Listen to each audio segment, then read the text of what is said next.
Hello and welcome to the Gooner Talk, back again with you guys for another episode of what is the Raw Reaction Show. A pre-recorded episode today because, as you can tell, I'm not in the usual surroundings this morning. I'm going to be travelling back home to London, hopefully. It's Christmas Eve, so we're hoping, fingers crossed, that there's not going to be any travel issues. I'm saying that now, I need to touch wood, because based upon what happened yesterday for a lot of Arsenal fans after the game against Liverpool, they struggled to get home because all the trains have been cancelled back to London. So I'm hoping that if you were one of those fans, that you did end up getting home okay, because it was, a terrible situation travel-wise. But what wasn't a terrible situation was Arsenal, of course, sitting top of the Premier League table come the end of yesterday's games. So please do drop a like on the video, please do subscribe to the channel if you're new, and please do forgive me that it isn't a usual live recording because the timings of trains and stuff like that. I need to get back, but also because I'm hoping the audio is fine. I'm trying to use a microphone as well, and I didn't bring any of my recording stuff with me because I'm an idiot. So apologies for that as well. But getting on to yesterday's game, it was, I think, exactly the way that I thought it was gonna go. It was a game in which both teams could have won quite comfortably. It was a game in which it created so many chances for both teams. Of either side, though, I think we probably have to agree that Arsenal will be the happier of the two when it comes to taking away, the point which sees them again unbeaten against all the other big six teams in the league. The draw at Chelsea, beating Manchester City, beating Manchester United, drawing against Spurs, now of course drawing at Anfield as well. It is the easier half of the season for those big six games. We've still got to go to the Etihad, go to Old Trafford, go to Spurs as well. But I think Mikel Arteta, considering we are top of the table, will be incredibly happy with the fact of how the first half of this season, besides that last game of the first half against West Ham next week, will of course be in his mind as a positive. Arsenal took the lead, of course. Gabriel with a very tight VAR call. Thankfully, I think it was Gakpo's knee keeping the Brazilian onside. Fantastic delivery from Martin Odegaard in that moment to find the right level of pass. The flight was spot on, and it seemed like this was something of a tactic from Arsenal for most of the game, was trying to get that ball into the box, play a little bit longer. Whenever we got a free kick in and around the area, not even in and around the area, like 20 yards back from the penalty area, the decision was made that we were going to try and find that cross into the box, and we did that on numerous occasions, and on this one it worked, and Gabriel was there to find the back of the net. And I thought it was kind of, I know it's a cliche, but it was a game of two halves. I thought that Arsenal probably had the better first half, Liverpool probably had the better, certainly had the better second half, and Arsenal then came to life in the last kind of 10 to 15 minutes of that half. If the expectation from you listeners is that we're going to dominate at Anfield, that we're going to be able to just turn over this Liverpool side, I'm afraid those expectations are probably a little bit unfounded, because Arsenal know, any team knows when they come to Anfield you're going to face a challenge, and it's about how you deal with that challenge. Now, the biggest question mark, I think, for Arsenal fans will be surrounding Alexander Zinchenko and his role in this game. He started as the, on paper, left-back. And I'd been talking all week about how, for me, Arsenal play with a back three, and Gabriel, White and Saliba certainly are that back three, and that Zinchenko's role is as an auxiliary midfielder. However, because of the way that Liverpool played, and maybe naively I thought that, we'd still see Zinchenko playing more into midfield, but he kept on getting pinned back into that left-back position, and it was, of course, him being beaten by Mohamed Salah that led to Liverpool's equaliser. It was an unbelievable finish. I must say, first of an unbelievable pass from Trent Alexander-Arnold that we have just come to expect on a daily basis from him, on a weekly basis in those games. But he beats Zinchenko pretty comfortably. If he doesn't beat him, it's going to be a penalty because Zinchenko sticks his leg out. But the finish is of the highest calibre, and David Raya had David Raya had a pretty decent game. He collected crosses, he made saves, he was good at distributing the ball. So overall, I think you can say that David Raya had a good Anfield performance. But Zinchenko, when he wasn't on the ball in terms of moving it into midfield, there were some question marks defensively, as we all thought there would be. And I think certainly when it comes to the mistakes on the ball that opened up the opportunity for Liverpool to hit on the counter, and in the end I think will be very frustrated themselves that they didn't take advantage of those opportunities. Had Takehiro Tomiyasu been fit, I think he probably would have started this game, because we think about the game we had against Liverpool at the Emirates last season. Tomiyasu was excellent in that game. And for that reason, I think that Zinchenko's inclusion here was more out of necessity than it was by design. And Arteta felt that Jakub Kiwior not yet ready to kind of go to Anfield and be the starting left-back in a game, and we need a little bit more defensive rigidity. And we did, I think, miss Tomiyasu yesterday, and maybe miss, of course, Jurrien Timber, who continues to be out, but we hope for a swift return. In terms of how the game played out of chances and the performances of other players on the field, I think the other player that is probably worthy of scrutiny is Gabriel Martinelli. The Brazilian on the left-hand side continued to struggle against both of Trent and, in particular, Konate. I thought Konate was fantastic on the day, physically so present in just bodying Martinelli off the ball every single time he seemed to get there. But there was a number of chances for Martinelli which I feel he had to have done better with. In the first half, of course, there was that chance where Saka, in the moment, looked to be offside. I wasn't privy to a replay to know whether or not he was, but the game played on and there was certainly no flag when the game state played out. But Martinelli, on that left-hand side, dragging that shot left of the post, you have to hit the target in that moment. And it was a game in which I felt similar to the Aston Villa game, where there was real chances in behind on the break if we'd have had the speed to deal with that. And I look at Martinelli as one of our fastest players, and yet I never felt as though that Martinelli was using that to the best of his ability. And it seemed like at times we were a little bit slow on the transition to get the ball upfield. There were times where we would break, find space and not get the ball into those crucial areas quick enough. But overall, I think that the decision to sub him as pretty early in the second half was the right one. But then Leandro Trossard didn't necessarily offer what we needed anyway. And I think that this is why I've got such kind of thing about in January needing to go out into the market and bring in a really fast, really rapid and also quite a clinical goal-scoring wide player, in addition to the midfielder that we need and the defender that we need and a centre-forward that many people think we need as well. But I really do think that a rapid attacking wide player that offers us something across the front three is something that I think that Arsenal really do need. That's why I like Pedro Neto as a potential example. Somebody that's going to offer us plenty going forwards and the real speed on the counter and on the break to hurt opposition teams. And maybe that is something that January could provide, but I still think the midfield is something that we will target. Speaking of the midfield, Declan Rice was and has produced one of the best Anfield performances I think I have ever seen of a player on an away day on Merseyside. The strength, the composure. You run out of superlatives to talk about Declan Rice. I've mentioned it a number of times about how bored I am of just continuously saying the same thing about Declan Rice. But he was probably, alongside two other players I'll come on to shortly, our best player on the day. And I spoke before the match about how if we were going to win at Anfield, Declan Rice is one of the biggest reasons as to why that would potentially happen. He, alongside Endo, who I also thought had a really, really good game, and surprised me actually with how competent and how composed and tenacious he actually was also. And there was a lot of comparisons before the game, Havertz and Rice against Endo and Jones, and how the Liverpool-Arsenal midfield dynamics have changed from the days of Xhaka and the like against Thiago Alcantara and Fabinho, and you know, these differences between players. Now Arsenal seem to have the edge when it comes to the starting midfield trio. But Declan Rice, just focusing in on him, I thought was unbelievably good.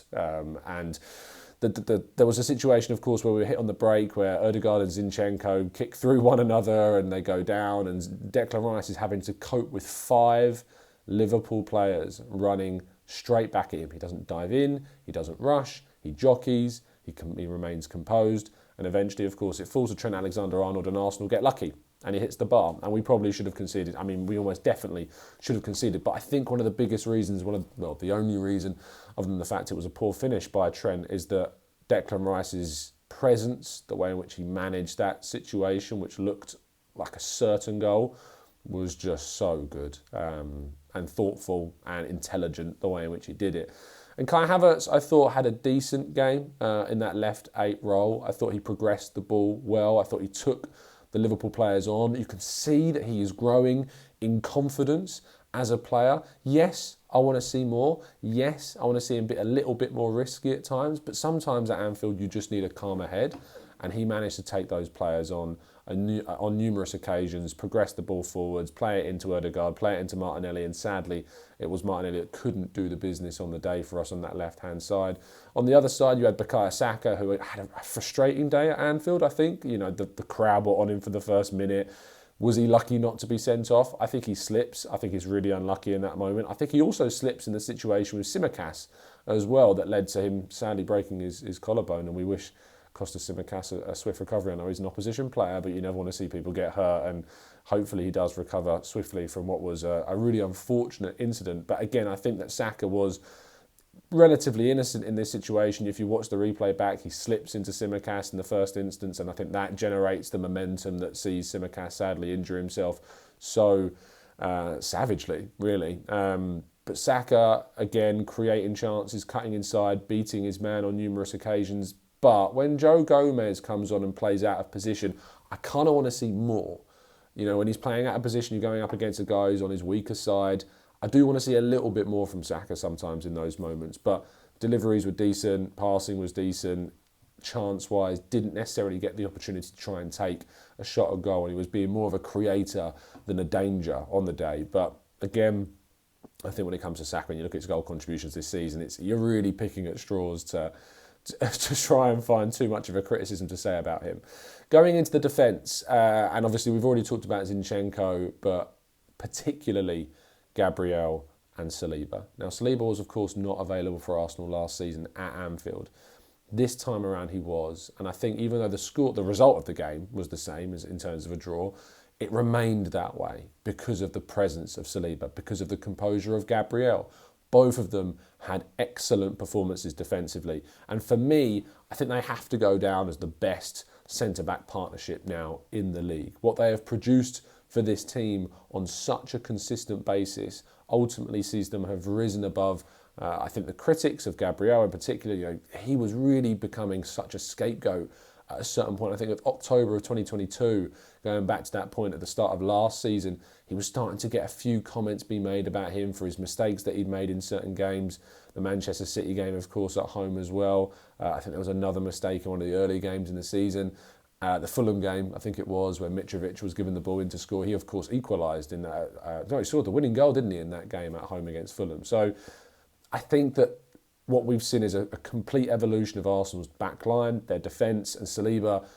He's just so calm. It's so strange seeing such a young centre-half take on the world almost, with the movement, with the composure, the dribbling. He stepped into midfield on numerous occasions. To see a centre-half do that at Anfield, I'm going to get into a number of debates with Liverpool fans about who the best young defender in the world is, and Liverpool fans telling me vehemently that Konate is that guy. And I thought Konate was excellent on the day and certainly showcased the reasons why he's in that argument.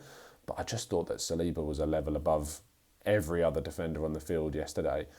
His composure, his passing, his defending, the tackling he made as well was simply gorgeous at times. And I want to also give out, in terms of tackling, Eddie Nketiah came off the bench yesterday and made two absolutely top-class tackles in the game that I hope that people remember. I hope that people really latch onto that, because I know it's really easy sometimes to think, we need a new striker, we need more goals, and Nketiah is this, and Nketiah is that. But he is here at the moment, and he is the guy that we have coming off the bench. And I thought that Nketiah had a pretty decent forwards display out of possession for a lot of it, and not really getting the opportunity to score. But off the ball, you have to do a lot of work as a centre forward, especially at Anfield, and I thought Nketiah came on and tackled. So speaking of Saliba and Gabriel and their tackling, I thought that then led me into the pathway down to Nketiah, because he made two excellent tackles in the game that set up opportunities for Arsenal on the counter that they sadly couldn't take advantage of. Now, I've seen some criticisms of Mikel Arteta after this game in terms of his selections, in terms of his decision-making, and I'm a little bit confused as to why. That might not come as a surprise to many of you, of course. I thought Mikel Arteta's selection was spot on. I think that some people wanted to see maybe Kiwior start at left back, but I just don't think that was the right choice. I think that maybe there is a lot to be said about how Liverpool approached this game, about the difference between their performance here and the performance against Manchester United a week before. And actually, I thought that Arsenal created plenty of opportunities in the end that could have seen them won the game. Gabriel Jesus had that chance on the right-hand side, you might remember. Kai Havertz had a chance that I think few people are actually talking about. The one he hits with his outside of his foot when he's kind of waiting for the VAR check on the penalty call. I think he wastes that, actually, and there was a better opportunity to be had in that moment. Saka on the right-hand side in the second half created a number of crossing opportunities that no one was really able to get on the back of.